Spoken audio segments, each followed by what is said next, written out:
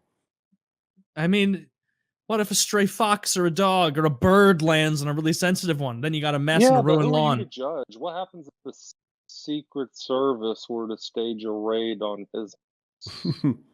That's true. The Secret Service would be like, mines. We'll let you keep doing what you're doing, buddy. We don't have machines for this. That will trash your yard. That does tickle me about the people that like prep and they save bullets and they're like, just in case or ever, I'll be ready. I'm like, dude, they can freaking blow you up by flying one into you. They're not even going to put people in danger at that point. They'll be like, okay, press this button, boom, you're dead. So tell me how those landmines work out for you, Steve. That's the thing. Well, you're talking about Doomsday Preppers now. Something I've found with that show is you either laugh at how unprepared they are, or you find some motherfucker who's a multimillionaire from the .com boom, and you're like, oh my God, he's genuinely going to make it. he's going to fucking make it through this, isn't he? So if you had to go on not another 60 Days In, but a different reality show, what would be your next up pick? Naked and Afraid. Really? Nice. I like that one. No, I wouldn't pick that one either. I don't want to catch like a thorn in my nutsack. See, the problem is I'm fat, and not at the end of Naked and Afraid. You would be thin. I don't think it's long enough to thin you out. I think you want Survivor for that. 21 days with no food. These people lose 30, 40 pounds sometimes. Yeah, some of them lose some. There's one hilarious one where no, it's really not. There's this one because they're working constantly all day, and I think it's 21, 23. They just failed to find food for 3 weeks. It's like our survival trip, but 3 times longer. There was one guy who was like big, jacked with some gut on him. Impossible. And he went in at like 230 pounds, and the woman he was with went in at like 130 or something for easy math. And by the end of it, they have the side-by-side photos, and she lost. And because she insisted they have a 50-50 food split. Oh, no. He lost 40 pounds, and she lost like 6.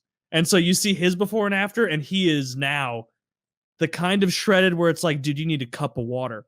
And she looks dehydrated. Normal. Yeah. Well, no, dehydration is a big part of the weight loss. It's not all fat. Yeah. He didn't lose 40 pounds of fat in 3 weeks. He lost a ton of water weight and probably 20 pounds of fat or something. And some muscle. And some lot of muscle, yeah. Yeah. I will say what's cool about being on the show is, I'm on Facebook, Twitter, and Instagram, is you get people that follow you for all sorts of different reality shows. So it's almost like reality stars unite. Okay, but so I've had actually conversations, actually a lot of them. Real World, is that a Big Brother? I think Big Brother would be kind of cool, but it's all a bunch of young kids, so I think they would tick me off after. I would want to do Survivor. Survivor still seems like the cool one. Yeah, I've got a Survivor as well that follows me. I think that would be semi-cool, but it could suck at the same time. I used to want to do, what was the Joe Rogan one with the bravery? Fear Factor. Fear Factor is the one I wanted to do. I don't want to eat roaches. Yeah, or drink cum. Those would be the hardest ones for me. They crawl all over you and up your nose. I thought I'd be fine tolerating insects crawling on me. A lot of them were like climbing based or water based, and I thought I'd do really well on that. It's if I could just make it through the eating challenges, I thought I'd do well on that show. I know I would gag. I would just vomit. Like even if I could force myself to put like those camel spiders in my mouth, I know I'd just throw them up. You got to do what Homer Simpson did for that spicy chili challenge. Is you drink a bunch of wax, coats the liquid wax, coats the inside of your mouth, and then you can eat any amount of spicy chili. It worked for Homer Simpson about 20 years ago. Yeah. Actually, no. The more I'm thinking about that episode, is it actually didn't work. So that's right. He had that psychedelic trip right after, and it goes on for like 5 minutes. Yeah, where he sees the fox on the fucking Arizona plain or whatever. He takes a step forward, and the moon and the sun comes up. A step back, and it goes down. Up, up, down, up, down, up, down, up, down, and then it like cracks on the horizon and breaks. And he's like, oh no, oh no, dude! Old Simpsons is so good. Have you guys heard about that big iceberg that's supposedly about to drop and melt or something? No, I do not know. Is it is it one of those deals where like it's a chunk that's just like the size of Rhode Island or something? Dude, it's supposed to be catastrophic. Awesome. I've been waiting for this shit since I was 5. I remember Kindle. All right. I was born in 1986. So in 1991, I remember they showed us a video about global warming, and they used pennies as some sort of a metaphor to explain it. And like, I don't remember how it worked because I was 5, but there were stacks of pennies and the water kept getting higher, and then the kids drowned at the end of the video. The only way to stop it is for you to give all of us your pennies. They might have wanted our fucking pennies. I was busy stealing that weird kid's hearing aid, though. I was a dangerous child. For stealing a hearing aid? Yeah. Good God. Yeah. What's the street value of a hearing aid? I don't know. It went for more than the prosthetic limbs he took. Did you take it because you thought it would give you like super hearing? I didn't know what it was. I just thought it looked cool because it was like this is a 1991 hearing aid, so it was big and electronic. Yeah. It looked like you would like plug it into my Game Boy and it was gonna like give me super. It was like your Game Shark. Yeah. Because like back in those shitty movies in the 80s, they would like take like 2 pieces of common technology and just jam them together and they would work. Like the Ghostbusters 2, when they just take a Nintendo joystick and power the Statue of Liberty, right? So as a kid, I'm like, this will plug into something at home, and I was using it as a ray gun at lunch. I was like pointing it and going pew pew pew. I'm 5, and I got some poor deaf kid. He can't even hear you pewing. Yeah. It's probably really expensive for his parents too. They got it back eventually. They caught me after he got smacked at home for not listening. After got bored with it. And the poor kid never did learn long division. In the class. Woody, what was going on with the big iceberg? So it's been on the news all over the place. They say the fuse has been blown and the Doomsday glacier's coming for us all. This is Rolling Stone's headline. New data suggests a massive collapse of the ice shelf in as little as 5 years. We're dealing with an event that no human has ever witnessed. We have no analog for this. Apparently, a giant ice shelf, which I guess is bigger than a glacier, I don't know, is going to raise sea levels by 10 feet in the next 5 years. Let's go. Dude, that is we'll see. Dude, it's so ginormous and earth-changing. I dismiss it. If they said it was going up by 6 inches, I'd be like, actually, that's a bigger deal than people think. By 10 feet, I'm like, that's probably just not true. Yeah. Well, I mean, what do you got to do? Like realistically, like let's say if it's true, what do you do? Like you just build a 11-foot wall? Like what happens? What you do is you see if wealthy people you see if billionaires, politicians continue to keep vacation homes in places like Martha's Vineyard and right there on the water. When they start selling all those, you know it's about to get real. Where does Bernie Sanders or where does he have? He has to have like some kind of. He has a lake home, right? Not an ocean home. I don't know. He's up there in Vermont. I think he's safe from Vermont. So I mean, they got ocean over there too. I picture him living high up in the woods, but that's probably not true, is it? There's no way that old man lives in the fucking woods. Altitude. So I guess what it is if the ice shelf collapses, then the rest of the West Antarctic ice sheet slides into the sea. Cool. And that's the event. I hope we get video. I hope there's a movie around it. We need I need a time lapse. I bet it's boring. Yeah. I hope it happens. I want to see something happen. Al Gore lied to me. That video from kindergarten lied to me. The Day After Tomorrow lied to me. Who next? The Rolling Stone? 2012 was a big disappointment. The Rolling Stone, they're like, this is serious. So we titled it Epic Disaster of Preposterous Proportions Coming Your Way. New Marvel movie. Like write it more serious. Dude, one of the most underrated movies ever, Waterworld. Let's go. Like that was fucking cool, right? Remember Kevin Costner's fucking at what age did you watch it? It was it's fucking bad. I watched it last week. Dude, there's a line in that movie that I quote and nobody gets. He has this woman and her child on the boat, and I forget why she's angry, but she decides to kill Kevin Costner. Kevin, his character. Mm-hmm. And she gives it a go. It's futile. She's worthless. And he's like, killing ain't easy. And I ain't no place to start. And I was just like, oh, you're so fucking badass. So I have it 80% right. No, that was probably like around the time he sold the child for pedophilia for paper. I think it was around that time. I think she was bummed about that. Yeah. That That that's dude, right. that- She that might have was- been trying to save the kid's life or Or future. asshole. Yeah. I remember watching that movie when I was a kid, and I remember seeing like a bunch of really bad reviews about that movie, and I didn't understand why people thought it was a bad movie at all. Like I was like, remember this it thing is differently. awesome. I remember that it wasn't that they said the movie was bad in my exposure. It was that they said the movie was wildly over budget, that it was delayed. Apparently, filming on the water is super hard to do. And no shit. right. So, and it's all union based. And if they don't yeah. have lunch on time, then it costs a gazillion dollars. So- if they have to work overtime, Kyle. So if you've seen the movie, there's this atoll that sort of the opening scene takes place in, or opening 20 minutes or so. It's where like the people are living. They built that in the ocean. There was nowhere to piss or shit. So every time you had to take a bathroom break, they had to drive you back to the fucking mainland. Now, of course, we're hoping that people are just pissing and shitting off the side. I'm from the ocean. There is everywhere to piss and shit. But I feel like there's probably like some sort of like environmental guy there, like making sure Kevin Costner doesn't shit over the side of the boat or anything. Yeah. In any case, like it kept falling apart. It was the movie ended up being profitable, but at the time, I want to say it was the most expensive movie ever made, at like 150 million or something like that. Mm-hmm. It really is a fun little action flick, and it's worth watching. Dennis Hopper does a great job. He the line my dad always quotes is somebody's complaining to Dennis Hopper, even though Dennis Hopper just got one of his eyes fucking blown out of his head, and he goes, "A single tear rolls down my cheek." Don't fucking complain to me, asshole. Look at this. There's a yeah. Go ahead. I'm sorry. You can go. Why don't you go? Oh, so there's a really interesting sort of documentary. I think it might be on YouTube about how horrible the production of that movie was, like how everybody basically hated their lives. Like that atoll that they had everybody at, there was a storm that rolled in and basically broke everything, so they had to rebuild it from scratch, and it put things back like weeks or months or some kind of ridiculous time frame.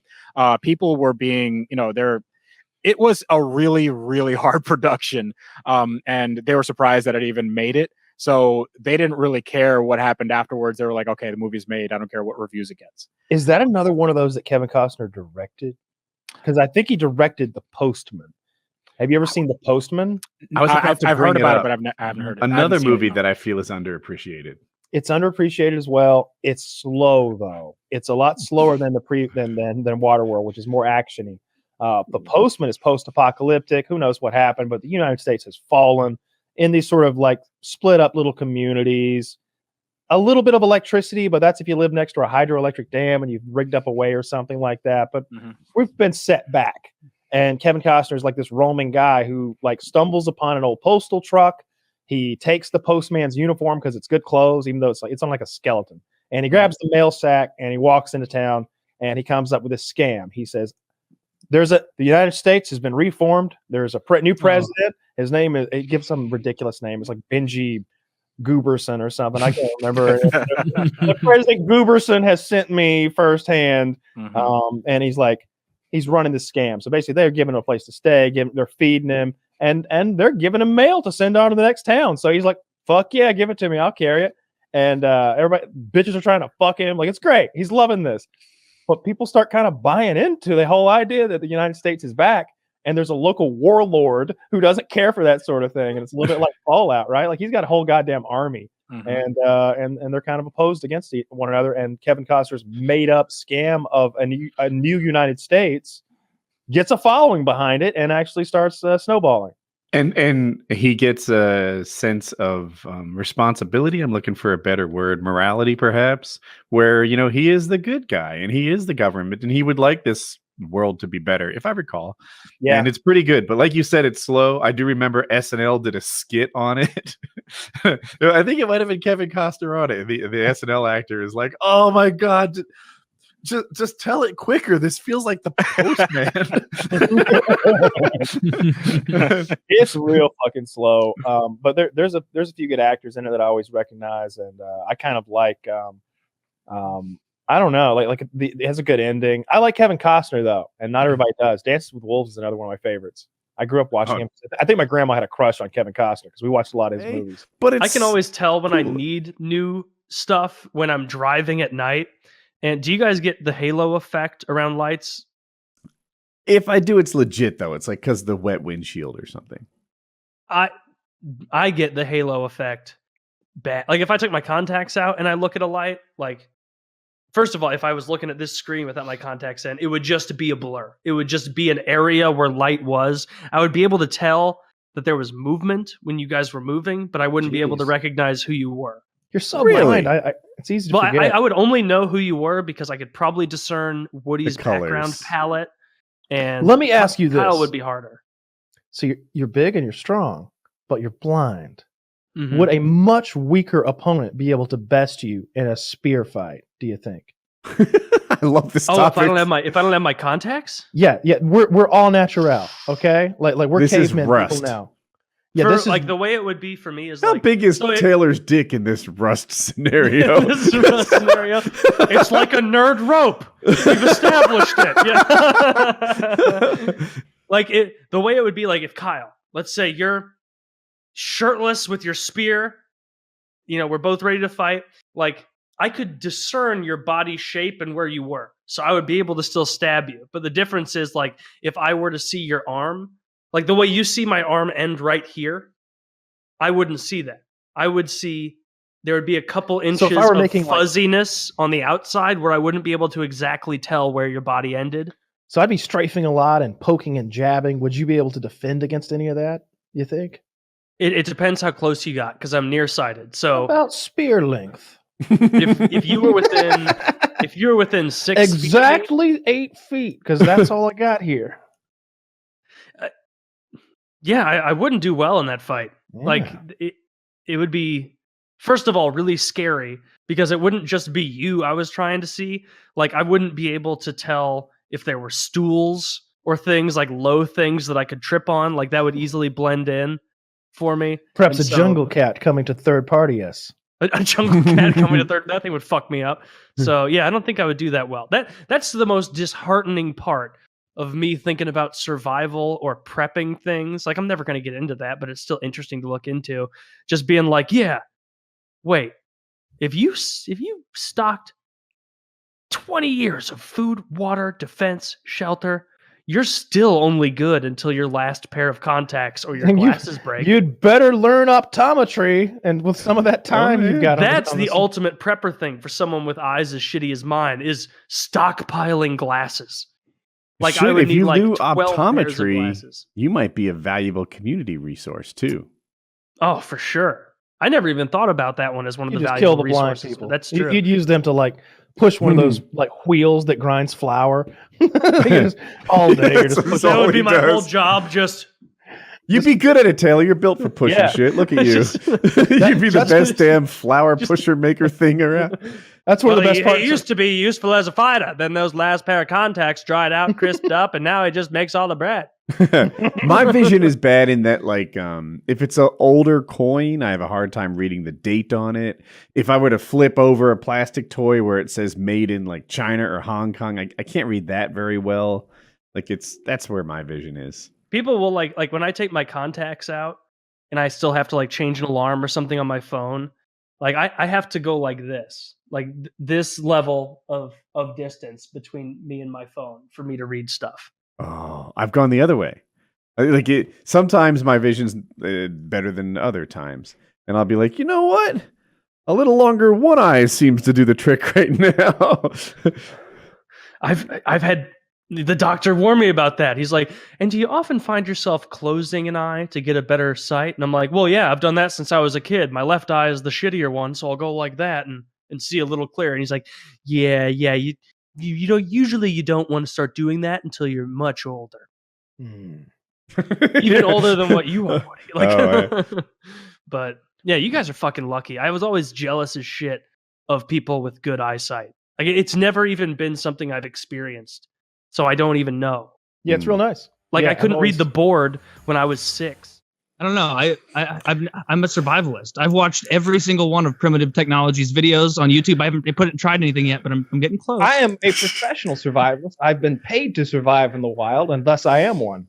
So wait a minute. Hold on a minute. I want to get into this. I've done that I want to too. get into this because so here's my theory. Okay, my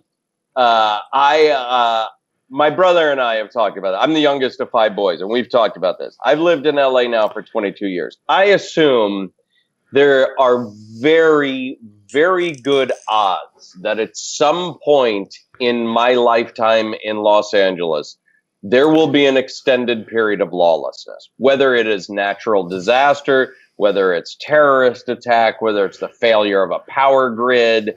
You know, there's going to come a time where, I mean, look, if you lose power, right? If they knock out a power grid, that takes a couple, 2, 3, 4 months to repair. As soon as food spoils, people start getting a little weird. You know what I mean? When there's no refrigeration and shit, and, you know, they're looting stores and stuff. So my brother and I have had this conversation where he's like, we have to prepare for the zombie apocalypse. And he's like, you need to, if you are not able to, like, kill and dress an animal, you're kind of screwed. You know what I mean? Like, you can learn to start a fire, but until you can truly hunt and build shelter, you're kind of screwed. So we've been like going, there's got to be a survivalist event where you can go, like, you and your buddies can go take a course, something out. Oh yeah, right? I know the guy. Like if that was something you're actually interested in, like in Texas, I know the Wonderland place where you go and you pay a fee. You go to a 20,000 acre wildlife game ranch in the middle of Texas. You have a professional survivalist guide who will take you out into the wilderness and show you the native plants and animals and the stones and how to read sign. And then you'll go back to a cabin and eat some sort of like elk or venison, some sort of manly meal. So would this guy accept 30 minutes of talking to the audience as payment? No. Well, no. Probably you not. don't think so until John gets there. I'll go. Maybe he's a huge Lake Talk Soup fan. I don't know. Do you know how much something like that costs? I don't, but I could point you in the right direction after the show. I'm not kidding. I'd like to. So every year, like I said, I'm the youngest of 5 boys, right? And we started a tradition years ago where every year we take my father on a 3-day stag weekend. There's 6 of us, including my dad. We call ourselves the Stag 6. We've been doing it for years. Our motto is no women, no kids, no excuses. You come from wherever you are in the world. Every year, my brother comes from Australia. Dude, I have the logo tattooed on my body, right? We have like a 6-point buck with a number in there. I mean, we're hardcore. Every year we print up, and create merchandising. We got jackets and hats and shirts and all that kind of stuff. Golf balls, playing cards, anything you can think of. We got the Stag 6 logo. If someone in your family dies, call me. So I'm thinking, like, if we could do something, it might be a little intense for my 83-year-old dad, but I want to be able. I want to know if this is it, man. I've got it. Like, check out this link that I just shared with you. I know these people. I've worked with them a few times. Tank driving, that's a necessity for the apocalypse. So while you're there, like I'll get to the bushcraft stuff in just a moment, but just so you know, while you're there, you can do like explosives training, drive like World War II tanks that actually fire, shoot artillery pieces, machine guns, do any kind of hunting you've ever heard of. 4x4, like race jet skis in his private lake, mountain rappelling, all that stuff. But he does these bushcraft courses, a 2.5-day courses. I think it's $550. Yeah, dude. It's on the site. Yeah, it says that. It's the art of making, maintaining, and transporting fire when you have no matches, how to locate, collect, and purify water, even in the most arid environments, because you are in Texas, it's very dry. How to find and eat wild plants and animals for sustainable sustenance, how to properly construct and use shelters for temporary and long-term use, how to make your own knives, axes, cooking utensils, how to navigate with and without a compass and map, advanced medical training for environmental conditions and trauma. I know the guy that teaches this course. fascinating. Dude, you have to send. I'm in. You got to send me the information. And let me be clear. There's a link in the Skype. Pussy, but I want to do it. You know what I mean? I really want to do it. Oh, this would not be something that would push you to the limits. This would be a very fun, like, sort of, all right, now hop in the truck and we'll go out here and I'll show you something. Yeah. It definitely would be like, all right, boys, we're out here now. Shit just got real. Dude, I tell you what, I'm going to try to, I want to do this. I want to organize it. I want me and my brothers to do it. And then I'll come back on and we'll talk about it. Sure. That sounds awesome. They're awesome people. This looks like a good way to like dip your toes in the survival water because, you know, like I'm sure all of us have watched on YouTube the videos of people showing how to actually survive. And if you get like 30 seconds into one, you'll be like, what the fuck? That guy is starting a fire with or getting wood with an axe he already made from random shit. And it's like, this guy's already 5 steps ahead. I can't watch this. I need to just like, you don't, there's no reason to learn how to make your own axes. There's going to be a lot left over at Home Depot at the apocalypse. Like you think that's one thing. I think there's going to be plenty of axes and enough people will die that they'll be strewn about. Yeah, well, I would really like, I'd sleep better at night if and that's the other thing is like, we talk about the, you know, I'd rather have a gun and not need it than need it and not have it. You know what I mean? And we're all very armed. If I could defend myself and survive and provide food for my family in the wilderness, then I would feel like I pitched a show once called Grown Ass Man, and the idea would be like there's a variety of things that you need to be able to do to consider yourself a grown ass man. You need to be able to go out in the woods and, you know, kill and dress a deer, and you need to be able to like tie a Windsor knot and pick a bottle of red wine and ballroom dance. Like, you know what I mean? You need. I feel like we might combine into a man, right? I feel like if we took the three of us, our skill, my dancing, your deer dressing, like we've got a man in there somewhere. There's an aggregate man. One solid man. Exactly. If we could meld our collective talents. See, I can tie a knot. I don't know about a Windsor. I'm not sure, but I can tie a tie mostly.